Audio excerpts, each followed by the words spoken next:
essentially what the Air Force did in Op Sindoor. That will be one part of it. Equally importantly, that the tacit acknowledgement that Indian Air Force is the India's sword arm. And what we did in Op Sindoor was just probably, a little snapshot of what capability that the Air Force brings to this country.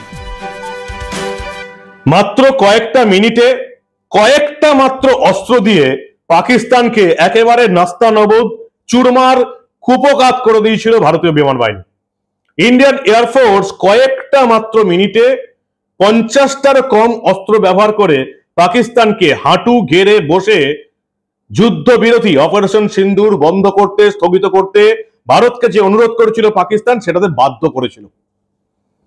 এনডিটিভির একটা অনুষ্ঠানে এসে ঠিক এমনটাই বললেন air marshal Narmadeshwar Tiwari, এবং এই প্রথমবার এনডিটিভির অনুষ্ঠানে এসে তিনি বললেন যে ঠিক কি হয়েছিল। একেবারে ভারতের মানুষ যেটা জানতে চাইছিলেন সেটা হাতে কলমে দেখিয়ে দিয়েছেন। তিনি পরিষ্কার বলেছেন, কয়েকটা মাত্র মিনিট আমাদের সময় লেগেছে, আমাদেরকে সীমান্ত পেরিয়ে যেতেও হয়নি। কয়েকটা টার্গেটকে আমরা টার্গেট করেছিলাম, সেটা কমে কমে একেবারে 9টা সিলেক্টিভ টার্গেট হয়। সেই 9টা সিলেক্টিভ টার্গেটের মধ্যে 5টা ছিল পাকিস্তান অকুপাইড কাশ্মীরে, পাক অধিকৃত কাশ্মীরে, বাকি 4টে ছিল পাকিস্তানের ভেতরে। পাকিস্তানের ভেতরে 4টের মধ্যে 2টো ছিল একেবারে সীমান্ত থেকে কয়েকশো কিলোমিটার ভেতরে। কিন্তু ভারতকে এই সমস্ত টার্গেট ধ্বংস করতে কয়েকটা মাত্র মিনিট লেগেছিল, 50টারও কম অস্ত্র লেগেছিল। আগে শুনে নিন, আজকে আমি কিছু বলবো না। আপনারা এতদিন ধরে যেটা জানতে চাইছিলেন যে অ্যাকচুয়ালি পাকিস্তানে কি হয়েছে, ভারতীয় বিমান বাহিনীর অধিকর্তা, বায়ুসেনা অধিকর্তা নর্মদেশ্বর তিওয়ারি ঠিক কি বলছেন বায়ুসেনা কর্তা, ভালো করে শুনুন আপনারা। Essentially what the Air Force did in Op Sindoor, that will be one part of it. Equally importantly, that the tacit acknowledgement that Indian Air Force is the India's sword arm. And what we did in Op Sindoor was just probably, a little snapshot of what capability that the Air Force brings to this country. This is the first time after Op Sindoor that as an Air Force we are speaking on a public forum. We have spoken about Op Sindoor before. Some briefings we have given, some restricted briefings have been done. But this is the first time we are talking of it in an open forum. So I thought it is a good opportunity to take you through how we did what we did, what was the thought process behind it, how it panned out, and essentially some key takeaways, especially for the future as we look forward to what is going to happen in this uncertain geopolitical times. So without much ado, just let me run through how things panned out. Sequence of events would be, I think most of you are very familiar, but some things that I would like to bring to your notice is when the dastardly attack in Pahalgam happened, very next day, all the three services met in their own headquarters and started planning for possible options. Some of these plannings and contingencies, we keep doing it over a period of time, and we take out for such eventualities when we have to respond in quick time.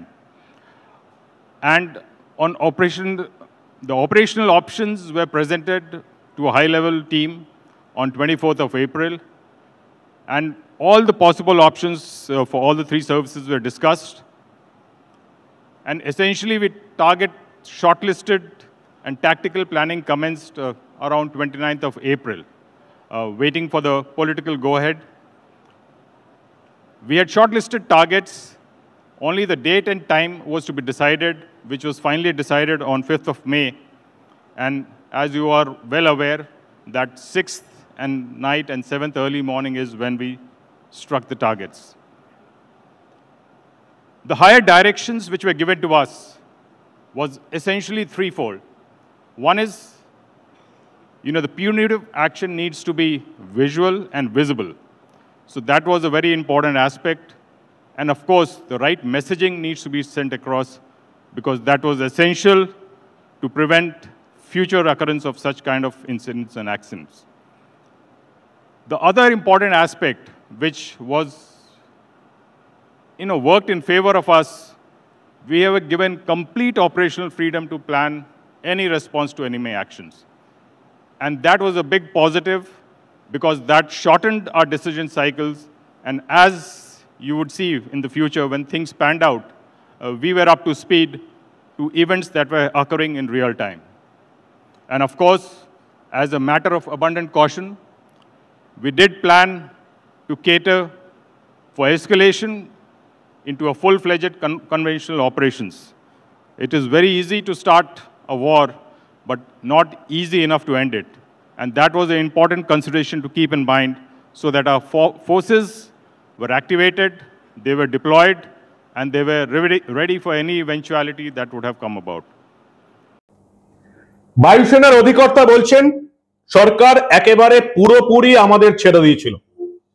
তিন বাহিনীর কর্তারাই সিদ্ধান্ত নিয়েছেন operation সিঁদুর কিভাবে করা যাবে এবং ভারত সরকারের তরফ থেকে একটাই নির্দেশ ছিল যে এমন অপারেশন করবেন শুধু পাকিস্তান নয় গোটা পৃথিবী যেন দেখতে পায়।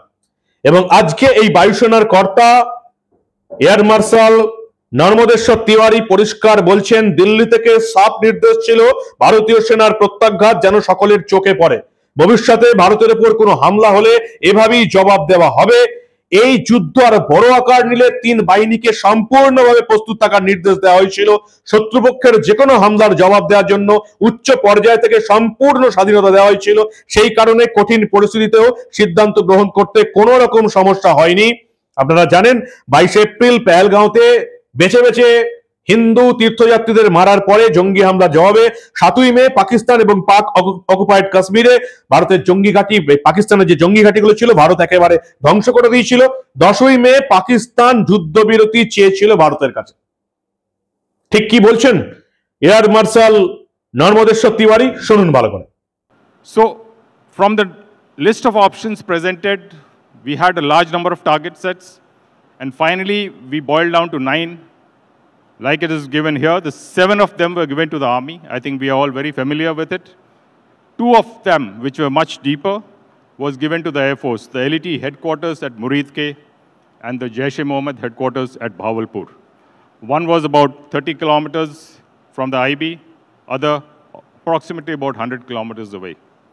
And these were the 2 targets for which we did comprehensive planning of various types of weapon profiles, essentially to key element of surprise, redundancy, and ensuring that, the one chance that you get, you don't miss any of the targets that we had planned. So just to take you in the background, this is how the Modigovt headquarters, which is the LET headquarters, looked.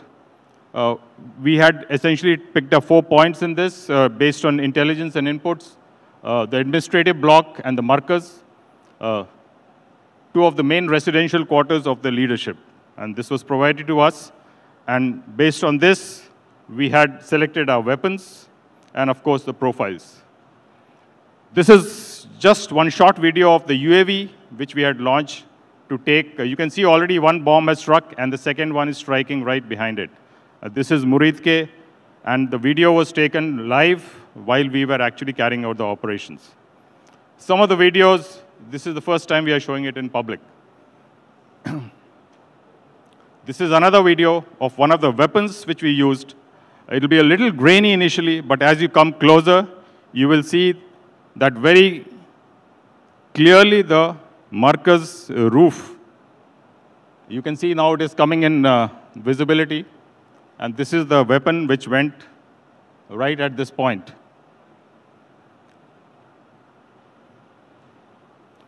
Of course, these were long-range weapons launched from standoff ranges. But a point I want to bring to you is this is what was the result of that. If you see that same weapon which you talked had made a very, very small hole here. Practically, the roof is intact. You can see this is the administrative block which is shattered. And if you look at this, you can barely make out that this is damaged. Now, if you recall, what happened in Balakot, something very similar happened. But then I would like to show you what happened inside. And these are the videos available from sources locally there. You can see that the entire building was shattered. And this is the headquarters at Muridke. Something similar we had planned at Bhavalpur. Again, this was much more deeper. It's 100 kilometers. So we had the challenge of bomb damage assessment, and we had catered for satellite passes to ensure that we are able to get, the requisite degree of confidence that the target has been taken out. Essentially, we had picked up 5 points. This is the administrative block. This is the leadership where they were supposed to be staying. Some of the other cadres, and this is the main markers. Now, we selected the weapon point impacts very, very deliberately to avoid collateral damage, because there are many areas around here. They were closer to populated areas. We try to avoid them to ensure that we have minimum collateral damage. So you can see for yourself that this is how it happened.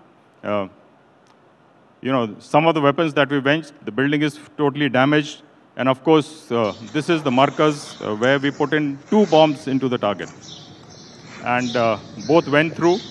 And you can make out that it is actually 2 floors. The bomb has gone through even the 2nd floor and impacted well below.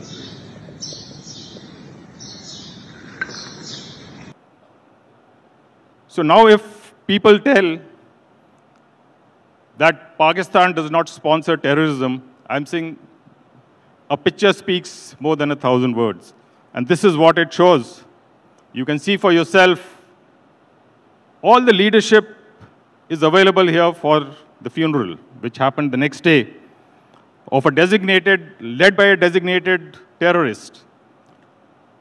You can see that, the leadership, the GOC of 11 Div, 4 Corps, the Chief Secretary of Punjab, and of course, the IGP of Punjab, they were all part of the funeral.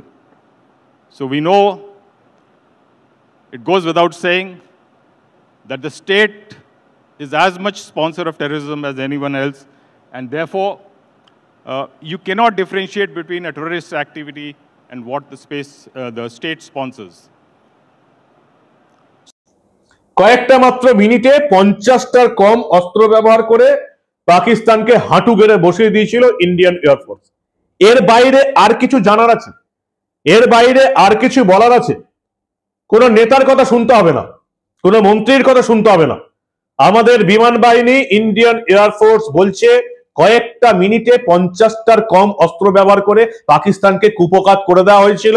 Delhi থেকে শুধু একটাই নির্দেশ ছিল, শুধু পাকিস্তান কেন, গোটা পৃথিবী যেন দেখতে পায় যে ভারত কি জবাব দিতে পারে, এবং এই দেশে যদি আবার সন্ত্রাসবাদী হামলা হয় তাহলে এভাবেই জবাব দেওয়া হবে। দিল্লি থেকে শুধু এই একটি নির্দেশ ছিল যে সবাইকে বুঝিয়ে দিতে হবে ভারতীয় সেনাবাহিনী ঠিক কি করতে পারে।